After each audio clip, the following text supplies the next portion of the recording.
Assalamualaikum warahmatullahi wabarakatuh. Bertemu lagi dengan Mr. Lam di channel Lam FT Manjada Wajada. Bagaimana kabarnya saudara? Semoga sehat dan sukses selalu ya. Kali ini saya akan membahas tentang sistem persamaan dua variabel, linier dan kuadrat. Sebelumnya saya akan memberikan penjelasan tentang bentuk umum persamaan linier dua variabel dan persamaan kuadrat dua variabel. Langsung saja saya akan menulis bentuk umum.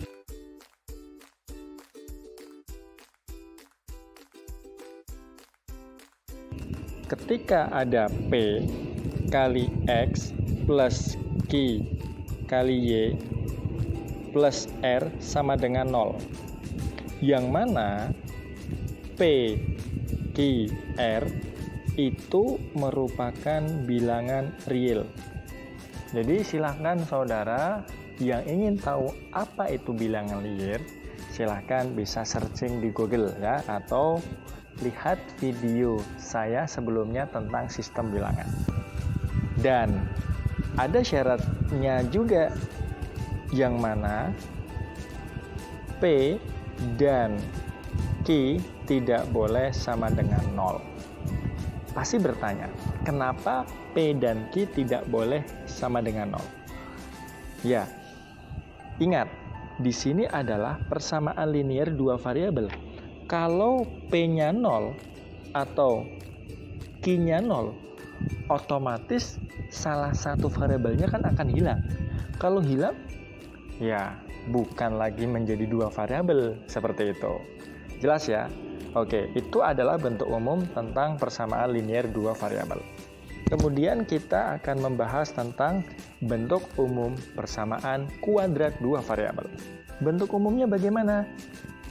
Ya tentunya variabelnya ada dua, lalu pangkat tertingginya adalah 2. Kalau linier ini pangkat tertingginya 1 ya. 1. Kenapa?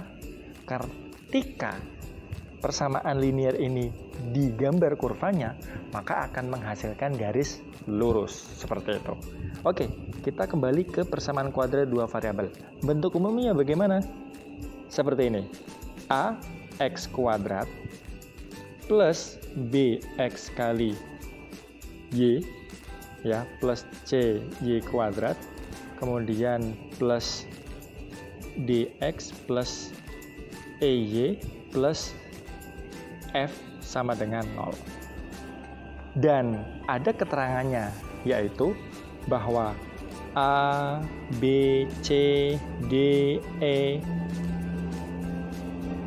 F itu adalah bilangan real. Dan perlu diingat,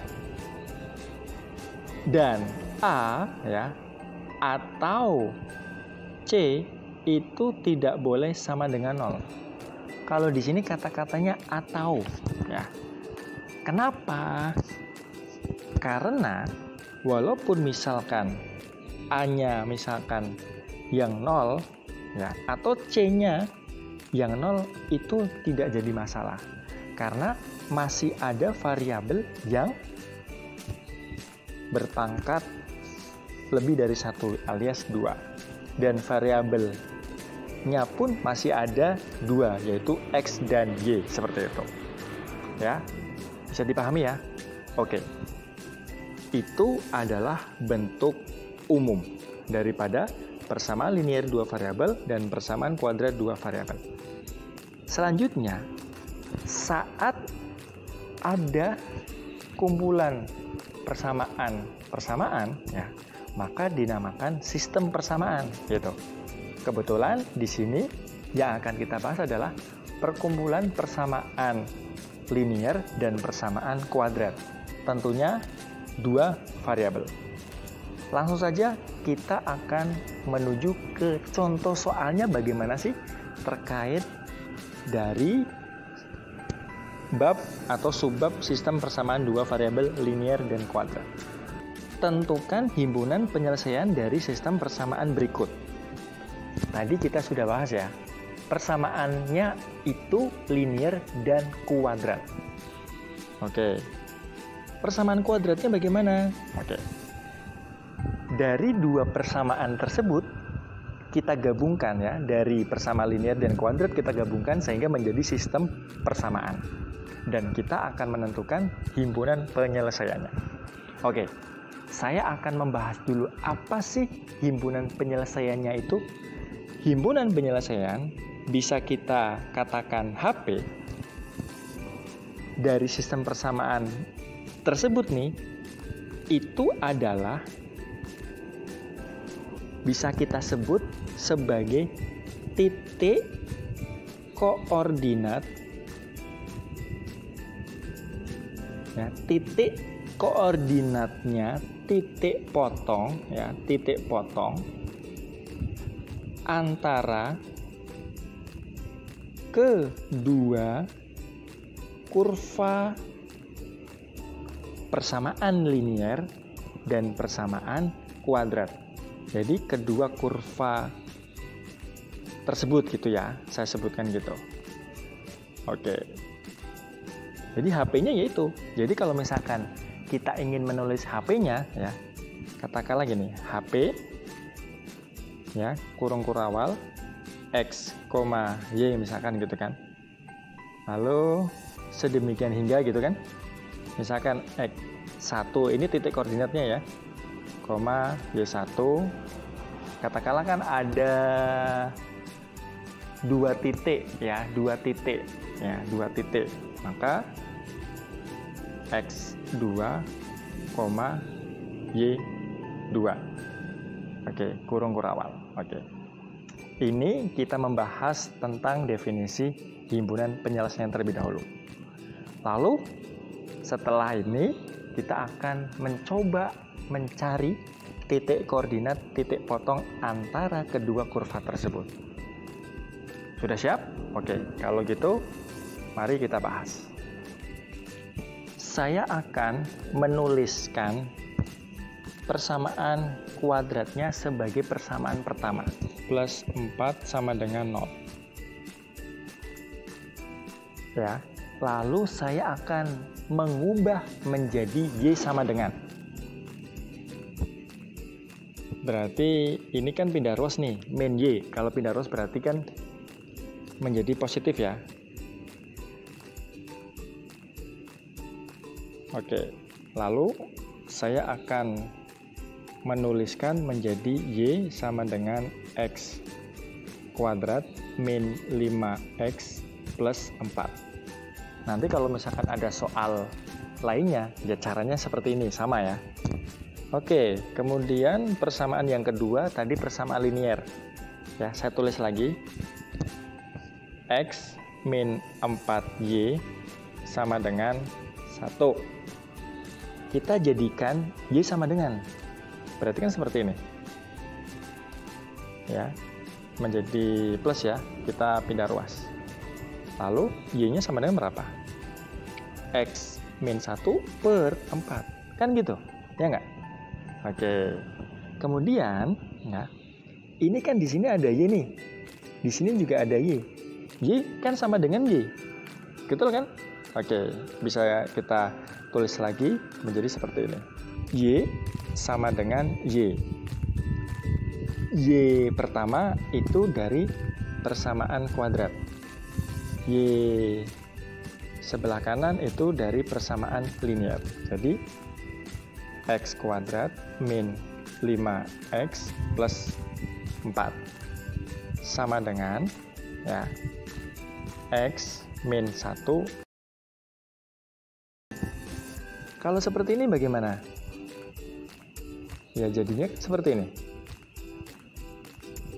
Ibaratnya ini ada kurung ya, maka 4 dikali X kuadrat min 5X plus 4 sama dengan X min 1, kan gitu. Lalu kita kali pelangnya aja, 4X kuadrat min 20X plus 16 min X plus 1 sama dengan 0. Saya pindahkan ruas langsung. Nah, kemudian kita sederhanakan lagi. Saya sederhanakannya ke sini ya, dengan 0. Oke. Lalu ya, setelah kita mendapatkan persamaan ini ya, persamaan kuadrat, ini kan persamaan kuadrat nih ya kan, silahkan kita tentukan nilai X-nya. Dengan kata lain, kita mencari akar-akarnya. Dengan cara apa? Dengan cara faktorisasi atau rumus ABC. Oke, saya akan mencoba mencari akar-akarnya dengan cara faktorisasi. Oke. X dikali 4X. Maka kan hasilnya 4X kuadrat. Lalu disininya min, disininya min. Ayo. Kalau dijumlahkan hasilnya min 21, kalau dikali hasilnya plus 17, berapa? Iya betul, 1 min 17. Oke, nah kalau misalkan tidak percaya, silakan kita cek perkalian pelanginya. Yuk, 4X kuadrat, kemudian min 17X, min 4, kemudian plus 17 sama dengan 0. 4X kuadrat min 21X plus 17 sama dengan 0. Ternyata sama ya. Kalau sama berarti benar. Jadi ya, akar-akarnya berapa? X itu min 1, jadi menjadi plus ya. Atau silakan ingat kembali ya, di bab 1 ya, matematika wajib kelas 10. Berarti X min 17 jadi menjadi positif. 4 dikali X berarti di sininya menjadi penyebutnya. Nah, sudah ketemu akar-akarnya. Kalau sudah ya, kalau sudah, silahkan kita ingat kembali ya. Tadi untuk persamaan linearnya berapa? Persamaan linearnya kan tadi sudah kita ubah menjadi sama dengan X min 1/4. Oke. Dari akar-akar ini kita substitusikan ke persamaan linearnya. Maka bahasanya seperti ini. Jika X-nya sama dengan 1, maka Y-nya berapa? Ya udah, kita substitusikan min 1 sama per 4 sama dengan berapa? 1 min 1 kan 0. 0 dibagi 4 ya 0. Maka ya, jadi titik koordinatnya 1,0. Y. Nah, gini kan?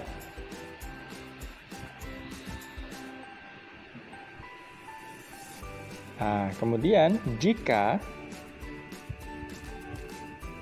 X-nya sama dengan 17/4, maka Y-nya berapa? 17/4 dikurangi 1. Langsung saja kita samakan penyebutnya. Berarti 1 itu kan 4/4. Oke, nah kalau seperti ini jadinya berapa? 17 dikurangi 4, 13/4/4. Pembagi utamanya yang di atas atau di bawah? Kalau misalkan di bawah berarti 4 paling bawah kita kalikan di tengahnya. Berarti 13/4 kali 4. Maka 13/16. Jadi titik koordinatnya adalah 17/4, 13/16. Nah, kalau sudah ketemu titik koordinat, titik potong yang sesuai dengan caranya ini nih ya, sehingga ya HP-nya adalah, nah jadi HP-nya berapa? Sehingga HP-nya ya tadi nih ya, X, Y sedemikian hingga, berarti HP-nya ini 1,0 dan 17/4,13/16. Inilah HP-nya. Bagaimana? Gampang ya? Lalu bagaimana gambar kurvanya ya? Oke. Supaya tidak memakan waktu, maka cara menggambar kedua kurva dari persamaan linear maupun persamaan kuadratnya akan saya bahas di video berikutnya. Oke saudara, demikianlah pembahasan tentang sistem persamaan dua variabel linear dan kuadrat, yaitu kita menentukan himpunan penyelesaian dari sistem persamaan linear dan kuadrat. Semoga bermanfaat dan sukses selalu untuk kita semuanya. See you next time. Wassalamualaikum warahmatullahi wabarakatuh.